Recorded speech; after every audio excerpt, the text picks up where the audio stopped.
morning, and thank you for joining us. My name is Kelly Weiner, and I'm a partner at Scott Legal PC. And today we're going to spend some time talking about the E-2 visa investor requirements and renewal considerations. A few items before we get started. Some of you may know that Scott Legal was founded on an E-2 visa several years ago. Our founder is in the US on an E-2 visa and has also been on several different visas, including F1, TN, B, and H-1B. As such, we know what you're going through with the E-2 visa process. Our firm is a full service immigration law firm, and we offer a number of services in areas such as E-2, E-1, TN, L-1, family immigration, national interest waivers, EB-5, extraordinary ability visas, and more. We have processed hundreds of E-2 visas, and we typically process E-2 visas that are higher risk, meaning kind of lower investment amounts. We have processed at consulates around the world, but primarily process in Toronto and also London. We will continue our webinar series, doing at least 2 webinars a week on different topics. And at the end of this webinar, we'll send out a few useful tools. One is the PowerPoint presentation that we're going through today. Another is a link where you can download guides that go through the visa options in more detail. You'll also receive a link where you can sign up for additional webinars.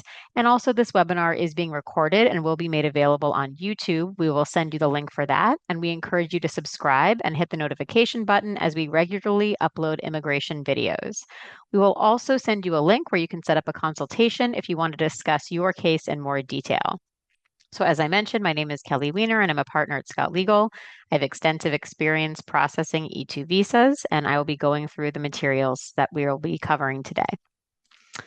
All right, so let's get started with the E-2 visa requirements. So the E-2 visa is for entrepreneurs, and you must be a national of a treaty country. This means a country that has a treaty with the United States that allows you to apply for the E-2. And there are over 80 E-2 countries.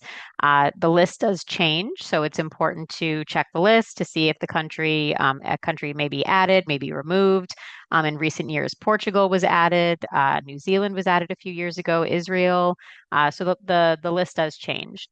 The E-2 company must be at least 50% owned by nationals of the treaty country. And if you're the investor, you must be coming to the US to develop and direct the business. So the E-2 is not for a passive owner. It is for someone who's going to take an active role in the business. You have to make a substantial investment. And what is substantial, we'll talk about in a little bit more detail on another slide, but it's generally not a fixed dollar amount, but it's the amount that is needed to get the business up and running.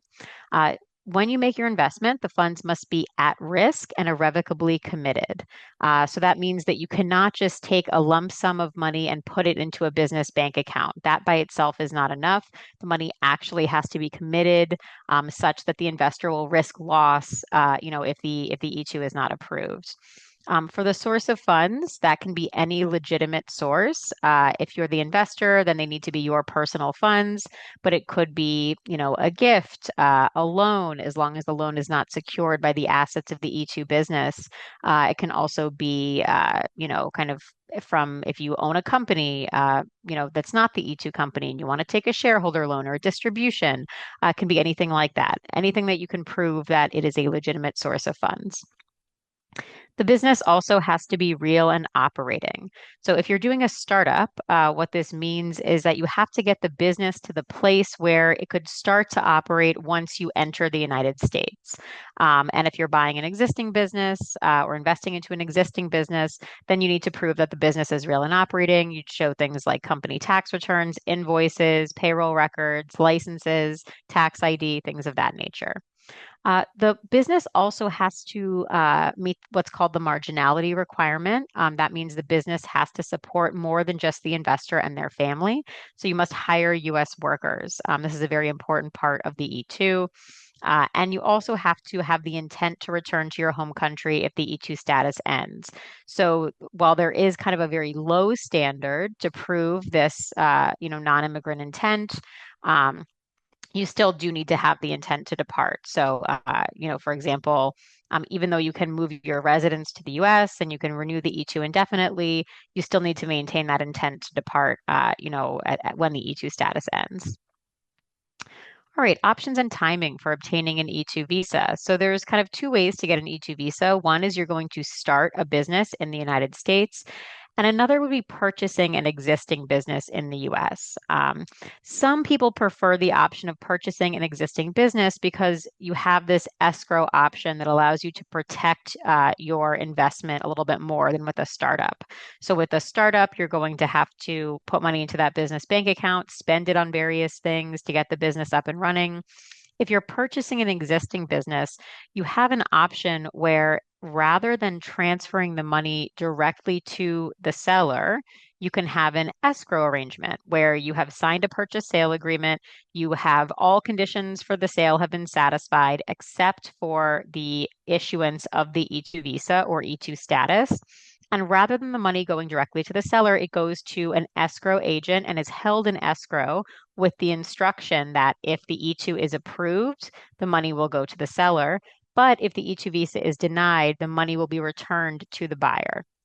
So for some people, you obviously you have to have a seller who is willing to, engage in that, in that type of arrangement. But if you do, there is more of an ability to protect your investment than with starting up a business in the United States. So how long is your E-2 visa valid for? So this is going to depend on your country of nationality. There's also some ability for the consular officer to have discretion, so they can't grant more, but they can grant less. So for example, in the United Kingdom, the reciprocity schedule says that the maximum time that can be granted on the E-2 visa is 5 years. The consular officer cannot grant 6 years, but they have discretion to grant for 2 years or 3 years, for example, if they feel that they want to see the applicant back sooner to check on the status of the business. They can also grant for the full 5 years. That being said, even if you have a 5-year visa, or some people have a 4-year visa, some have much less. Every time you enter on that visa, you will get 2 years in E-2 status. So if you have a 5-year visa, that doesn't mean that you can enter the US and stay for 5 years without leaving. That would create a problem. The visa is an entry document only. Once you enter the US, you have to check your status document, which is an I-94 that you can find online. Very, very important to check that every time you enter. There's a high rate of error with I-94s, and they do govern your status in the United States. So if you have a visa that was only granted for 3 months, for example, a national of Bangladesh can get an E-2 visa that's only valid for 3 months. When they enter the US, they can be granted 2 years in E-2 status. But the same goes if you have a 5-year visa and you enter, you're still only going to be granted 2 years in E-2 status. So you do need to always check that online system, check your I-94, and make sure that you are departing before the I-94 expires. And if you still have that valid visa, you can just re-enter and you'll get another 2 years of E-2 status. Okay, let's talk about investment and how much investment is enough. This is a very common question, and people will sometimes confuse the E-2 with the EB-5, where the EB-5 is a green card process where there's a certain amount of money you have to invest. The E-2 is a temporary visa. It is not a green card, and there is no minimum set amount. The regulations say you have to invest a substantial amount, and that will depend on the type of business you're starting. It can also depend on where you apply and the consular officer who's reviewing your case, and then also holistically, just the overall strength of your case. The way that that the officers will look at the investment is using something called a proportionality test. So for a startup, what they will look at is how much have you invested versus how much is the normal amount to start this type of business. And so you can provide documents to support why it should take this amount of money to start up a business, for example, to start up a restaurant, to start up a manufacturing plant, to start up a consulting business. These will all have very different startup costs. And you can use things like market research, industry articles to support why you have spent, 100% of the cost to get this business up and running. If you're investing with a very low investment amount, what we would say like under $250,000, you really want to show that you have spent 100% of the cost to get the business up and running. Um, if you're investing enormous amount of money. For example, if there's some very large investment, it's going to take $100 million to get this business up and running, and you've invested 10 million, you may still qualify just based on the magnitude of the investment, even though the percentage that you've invested according to the total cost is very low. But the magnitude of 10 million allows you to still be granted that visa. That being said, the vast majority of applicants are applying with much smaller investment amounts. So if you're investing 60,000, 70,000, 80,000, you need to be spending everything necessary to get the business up and running. And you need to explain to the officer why it is that that is a reasonable startup cost for this type of business. If you are buying a business, then and it's a transaction that's not between kind of friends or family members, and it's just you've found this business on the open market. Generally, the purchase price will be considered substantial. The fair market value of the business is going to be considered substantial. So if they look at the financials of the company and it shows a very profitable company, lots of assets, and the purchase price is very low, they could ask questions about that. So the purchase price really should make sense in light of the performance of the business. And if it's a situation where you are purchasing from a friend or family member, you may want to have, a valuation done so that the officer feels comfortable that this actually is the fair market value and a substantial investment for this business. Franchises can be a good option for E-2 visas. You can either purchase kind of an existing business that has a franchise attached, or you can, kind of purchase the franchise agreement and then start up your own business. It is sometimes nice to have a good, kind of solid business model underpinning your business case. So that can be a good option if you don't want to kind of start up your own company from scratch. Um, so there are not every expenditure is a good E-2 expenditure.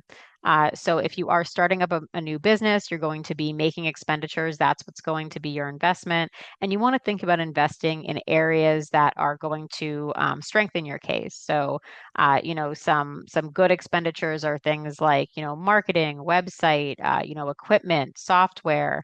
If you're the type of business that requires inventory, that will be a good expenditure. Office space, licenses, corporate setup, professional fees.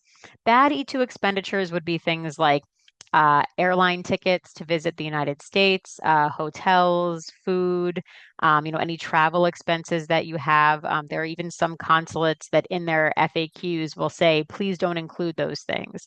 Also, kind of immigration fees. So if the amount that you pay if you're applying with USCIS, the amount that you pay to file your form, that's not going to be considered a very strong expense. The legal fees that you pay to get your E-2 set up can be included, but are not considered the strongest expense. Do you have to hire employees? Yes, you do. It is very important for an E-2 to meet the marginality requirement to show that you are going to hire employees. The E-2 does have to have the present or the future capacity to provide for more than just the investor and their family. It's also just kind of important for the E-2. It kind of is supposed to facilitate, economic benefit between the treaty countries. And so consular officers are always looking for what is the benefit to the United States, and showing that you've hired U.S. workers is always going to be very positive. We generally advise that at a minimum, you want to show that you're going to hire at least 3 to 5 employees over 5 years.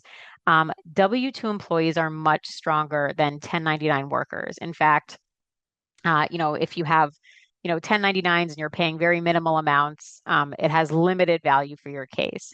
That being said, there are some industries like construction, for example, where it's just very common to pay very high amounts to 1099 subcontractors. In that case, if you're paying hundreds of thousands of dollars to subcontractors, you can still try to argue, that this should meet the marginality requirement. That being said, we still advise that you have at least 1 or 2 W-2 employees, just to make the case stronger, because there are some officers that will just see 1099s and, it's not as favorable for your case. How do you prove that you meet the marginality requirement? So for a startup, you're going to primarily rely on a 5-year business plan that should outline your hiring plan, including, job descriptions, raises, kind of payroll benefits, everything in a reasonable financial plan. Letters of intent, are also helpful. If you're buying an existing business, then you would want to include W-2s, pay stubs, tax returns. If you are looking to buy a business and they have not hired anyone, for several years, this is kind of a signal to you that it's not a good business to purchase for the E-2. While you could potentially draft a business plan and show how you're going to expand the company, if you're purchasing a business, you want to make sure it has strong financials and strong history of hiring. All right. So, what should a business plan contain? So, if you are applying with a brand new startup business, you have to include a business plan in your E2 application. And these are kind of the most important part. So, one is just the executive summary. Who are you? What do you do? Who do you sell to? Very often, the officer will be skimming the business plan, and you want it to be very clear and concise. This is what my business does. This is what we offer. So, it's just very clear to the officer from the outset. Also important to show, what is your market analysis? Do you have people that are interested in the services that you're offering? Are there competitors? What is your research into this industry? A marketing plan is very key. So how will you get clients? Most businesses will require at minimum, some type of website. If it's an e-commerce business, there's certain businesses where the website needs to be much more developed because it will play a huge role in the viability of the business. A personnel plan. So 5 years of your hiring projections. And again, we recommend at least 3 to 5 employees, contemplated by year 5. And those should be hired throughout the 5 years. So not, 4 years of no employees and then you hire 5 people in year 5. That doesn't look, kind of very viable to the consular officers.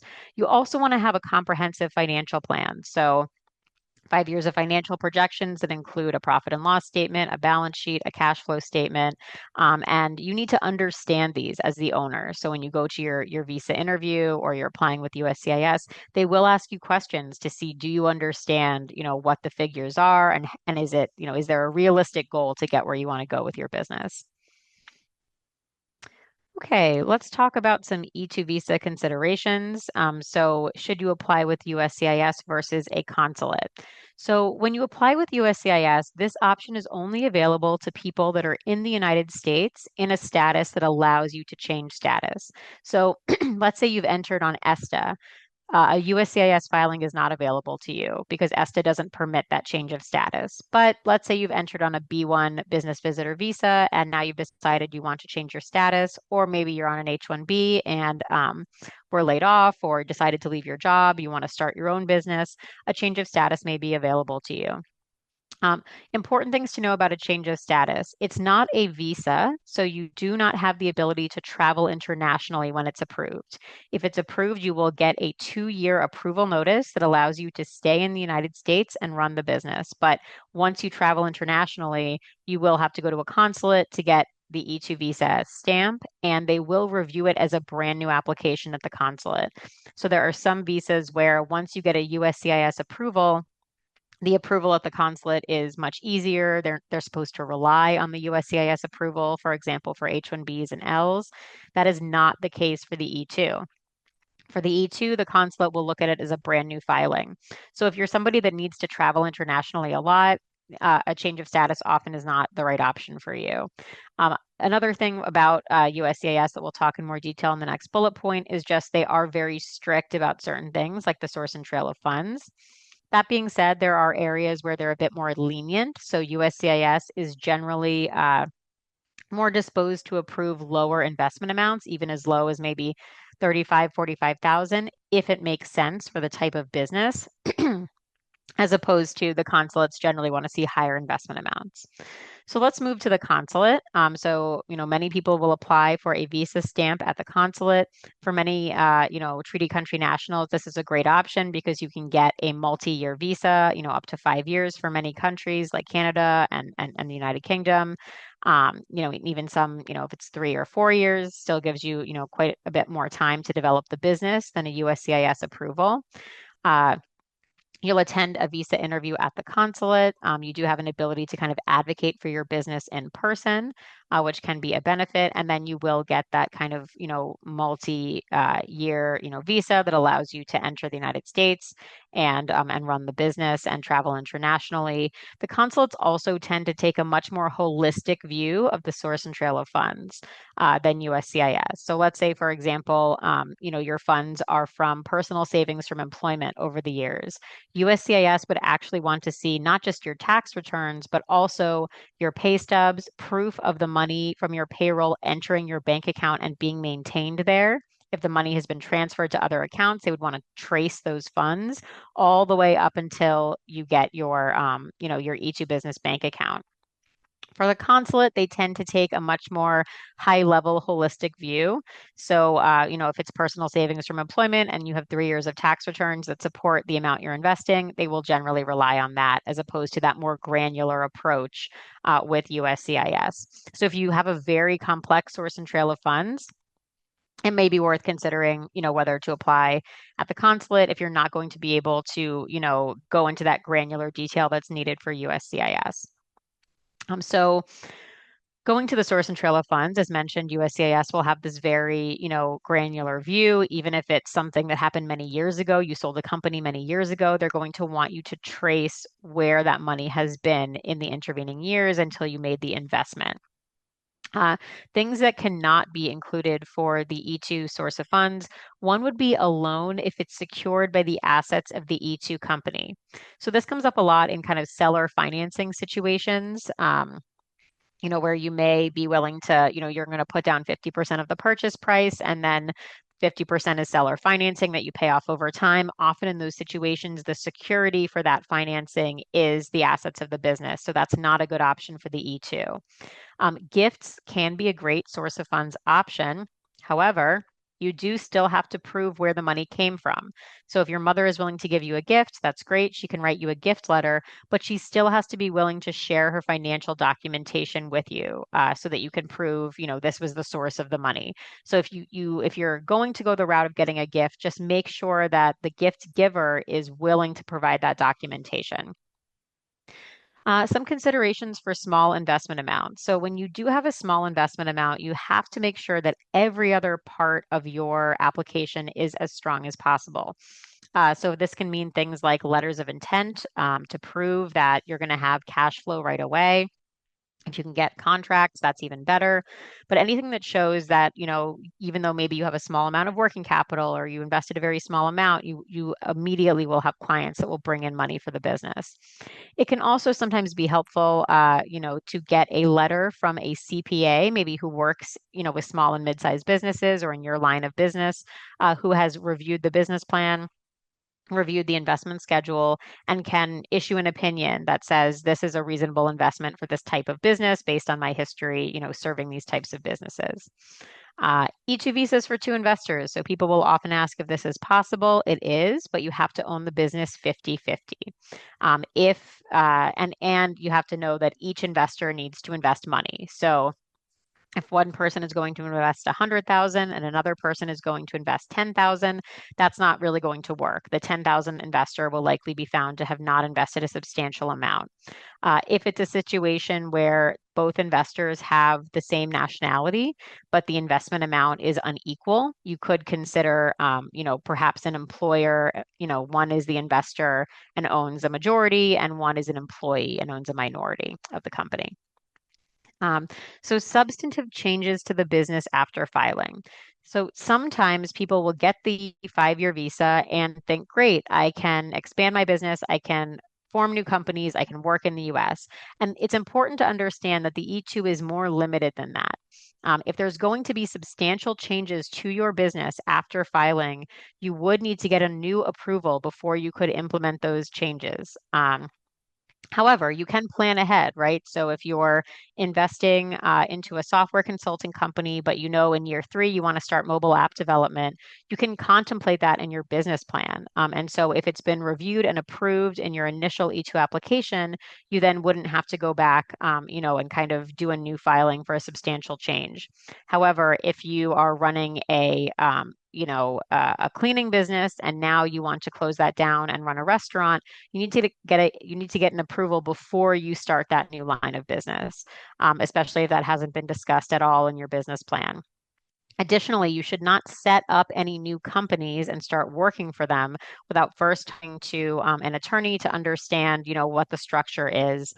Because again, like your E-2 is granted for one business, it permits you to work for that business. It does not permit you to just set up multiple other businesses to run, even if it's in the same field. So can be strategic ways to structure that where you're not directly working for those companies, but you need to plan in advance as opposed to just setting up a lot of companies, and then at the renewal stage, it can be problematic if, there's issues with showing financials, for multiple companies that haven't been approved. So higher risk cases, there's certain types of industries that just will get more scrutiny.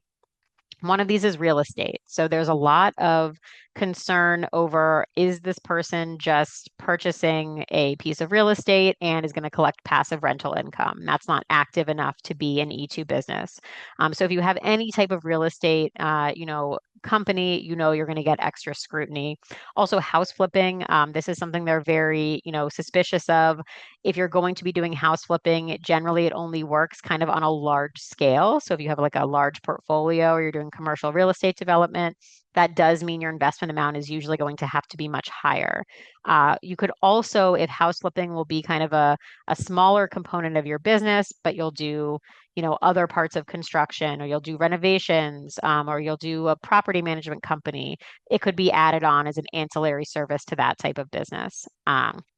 Equity trading has a lot of similar considerations to real estate, so very highly regulated business. Like often you need licenses. There's a lot of concern about whether you're just doing day trading for yourself or this is actually a real and operating business that's going to hire workers. So again, you need to build that into your strategy to be proactively addressing those concerns. And then family business purchases. So anytime you're purchasing a business from a family member, whether it's the entire business or just a majority share of the business, they will ask more questions just to understand, this is not an arm's length transaction. So is this really the fair market value of the business? You want to make sure that the amount you're paying makes sense in light of the financials of the business. Additionally, let's say, you're purchasing 50% of a business from your brother. Your brother should not be gifting you the money to purchase the business. They won't necessarily see that as creating any element of kind of risk for you when you're just kind of taking the money from your brother and giving it back to him. All right. So common reasons for E-2 denials, so one would be, low investment amount. While we work a lot with low investment amounts, there are some investments that are just too low. A client came to us and had spent $2,000 and had $98,000 in the business bank account. So that amount is just too low. This person, ended up spending more money up to 50,000 and ultimately was approved. The nature of the business. So again, there's kind of higher risk industries like real estate, like equity trading. These are things to keep in mind, when you're deciding what type of business you want to, work at for your E-2. You also want to know about your options for filing location and venue, and these have changed significantly over the last year. There is now a push where you really need to apply in your country of nationality or country of residency, whereas previously there was a little bit more flexibility, depending on maybe if you were living in the US, you might be able to apply in Canada. That's no longer an option because of a policy change. So you do need to understand where you're applying because different consulates will have different preferences and trends over time. So sometimes they get really fixated, certain consulates will get very fixated on higher investment amounts. Or there's consulates, for example, in Asia where they see a lot of kind of multinational companies investing millions or hundreds of thousands and sending employees. Those consulates may be less friendly to the smaller investor who's investing $100,000 for a solo, consulting business. So you do want to understand kind of where you're applying, what are the trends, what are your options, and because that will help shape the strategy for your case. Also, a common reason for denial is if they believe that you will not create jobs for US workers. So these two bullet points kind of address that, which is, let's say you've run a consulting company in your home country for 10 years and it's just been you and you've never hired anyone. if that's the case, they may not believe just based on a business plan that you actually plan to hire anyone. And if they feel you're coming to the US just to operate as a solo consultant, that can be a reason to deny the case. So there is this real concern. Will you create jobs for US workers? If you have a risk factor like a business where you've never hired anyone, you may want to consider hiring someone before you apply. um, Maybe an office assistant to do some of your initial admin in the United States. This can just help proactively address that concern on the part of the officer to say, well, I don't believe that you'll hire. And you can say, well, I've already hired. You can also have issues with the adjudicating officer. So, consular officers are human beings. They have different levels of expertise. They have different, kind of trends again at consulates that they're being told certain things, about how to interpret the regulations. If you feel that the officer really got the law completely wrong, there's very little you can do to kind of change the officer's decision. That being said, you can always reapply, and when you reapply, they do try to give you a different officer. They don't guarantee it, but they do really try to do that. When you go back for a second application. Also important to show changed circumstances, so you want to address whatever the officer was unhappy with, in the reapplication. Another reason might be you didn't meet the requirements at the time of filing. So sometimes people will file on their own or with perhaps an attorney who's not as familiar with the E-2 requirements. Maybe the treaty country national doesn't own 50% of the business, or the entire transaction is based on seller financing and no money has actually been put at risk. In these circumstances, you would have to go back, reevaluate the application, and apply once you meet those requirements. Okay, let's turn to the renewal process. What does it take to renew an E-2 visa? And when you go back for your renewal, most consulates are primarily focused on the company tax returns and the proof of employees. So you want to show W-2s, payroll summaries showing that you have workers, that you've hired workers historically over time, even if there's been kind of an ebb and flow. For example, during COVID, many, hiring, situations changed. It's still important to document, over the time I've had the visa, whether it's 1 year, 2 year, 5 years, how many people have you hired, and what does your current staff look like? Again, ideally you would show at least 3 to 5 workers, but we certainly have renewed with less than that. It's just, degrees of strength for your renewal. You also want to provide that updated financial data, so tax returns for at least 2 years. Some consulates ask for, the full 5 years since you were last approved. Is the company profitable? Like given the financials, will they ask, why are you still running this business if every year you're running a huge loss? How are you continuing to run the business? So ideally, the revenues are, at least staying steady, if not growing. Even if there are kind of dips over the years, as long as the trajectory is generally positive, that can be explained. You can also provide that payroll information. If the company is not doing well, you can submit kind of an updated business plan that shows your plans to hire employees. You can include things like job postings, proof of trying to hire in the United States, and generally, again, just an explanation of how you're getting the business back on track if it's currently at a state where it's not doing very well. Also extremely important to show that the company still meets those E-2 requirements. So if there have been any changes to the ownership of the company, and like it could be a real big issue if the E-2 investor no longer owns 50%. So you want to make sure that, the investment, that the ownership stays consistent, and if there are changes, that the investor is not, going below 50%, or that the company itself is not going to be owned, like under 50% by treaty country nationals.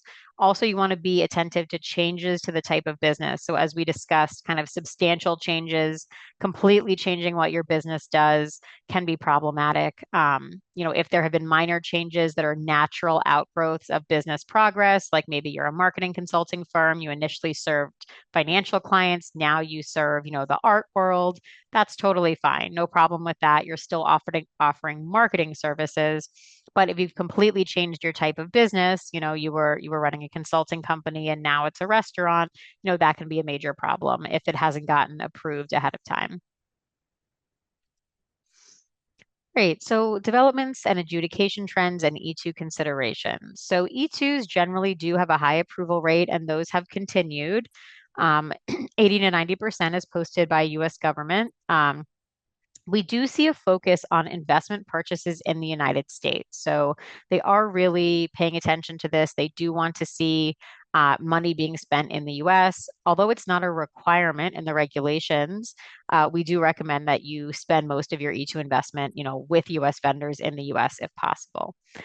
Also, just, generally, they want higher investment amounts. So this is just a trend over time with inflation. As things are more expensive, they expect to see higher investment amounts because it takes more to kind of set up the company. So to keep that in mind.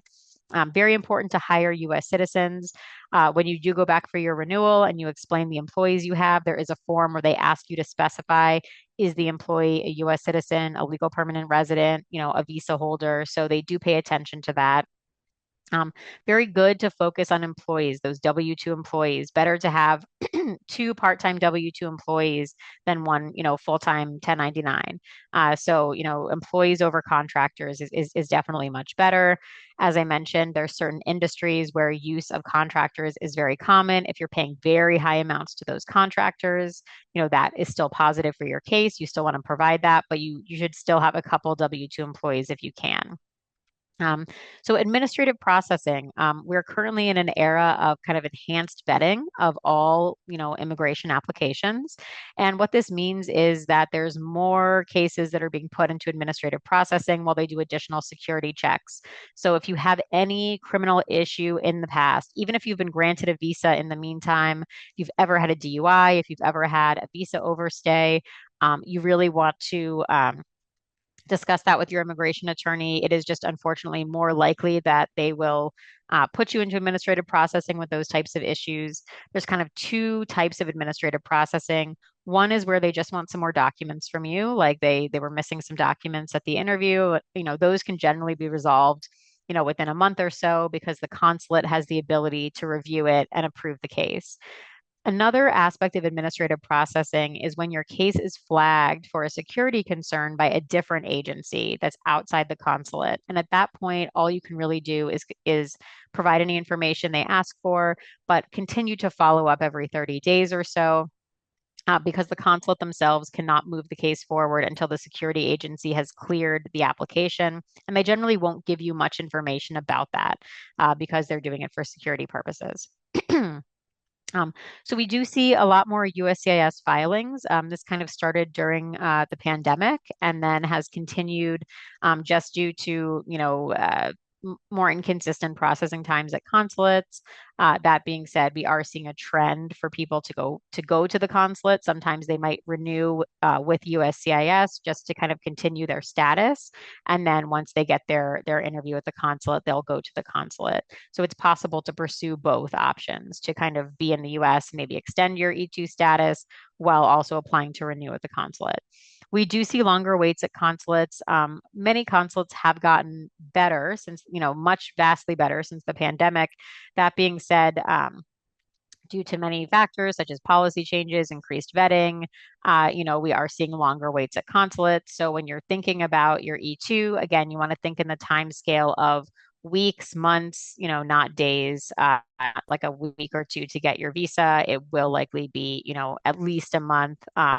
If they need to review the application, you need to schedule your interview, and then a few weeks to get your passport back. And for some consulates, it can be several months, even up to and over a year for the very backlogged consulates, although that is rarer. But so you do want to understand before you apply, what is the current timing at your consulate. Some consulates will list it publicly, some won't. But sometimes it does take quite a long time. For example, London right now, they have a publicly listed processing time of 90 business days, but often it's taking longer than that. So you do want to plan in advance because you may be waiting 4, 5, 6 months to get your interview. All right, so we've come to the end of the presentation. And if there are any questions, we can take those now. It appears that none have come in. So someone raised their hand. If you have a question, just you can write it into the chat box and we can take a look. I'll wait a little bit longer to see if anyone wants to write anything in. And if not, then we'll close. All right. So nothing has come in through the chat. So we'll close here. Thank you everyone for attending, and I hope you have a wonderful day.